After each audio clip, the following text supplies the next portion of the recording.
Hello ladies, gentlemen and placeholders. Right, we're going to go in with a community question. Do puzzles and traps in role-playing games de-immerse you from your character? That's the question. Let me explain myself. When you come across a trap or a puzzle of some sort, how do you attempt to solve it? Do you have your character attempt to solve it, or do you yourself try to solve it? Now you may be thinking, I never thought there was a difference. But there is surely, isn't there? Or is there? Comment below.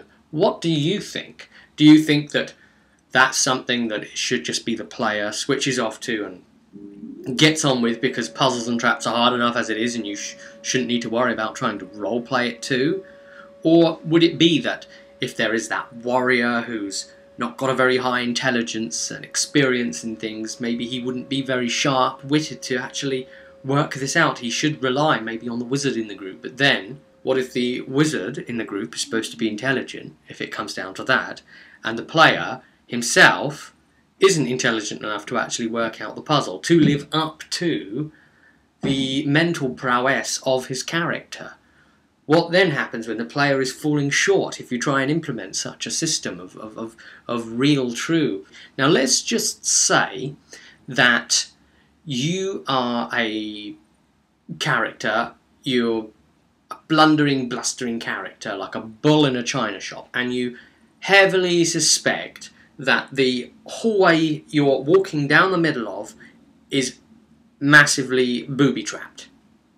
That there's like going to be falling pits and things like that, and you strongly feel that if you were to walk down either of the sides of it that you'd be safe.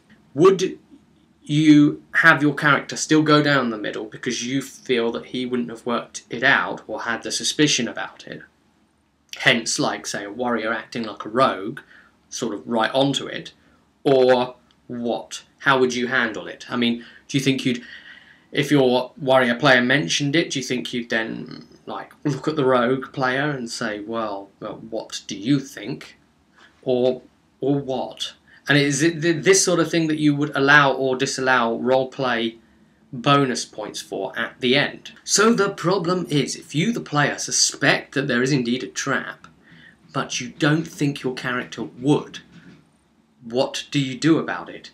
Do you roleplay your character? Have you ever purposely walked into what you almost completely knowingly know is a trap?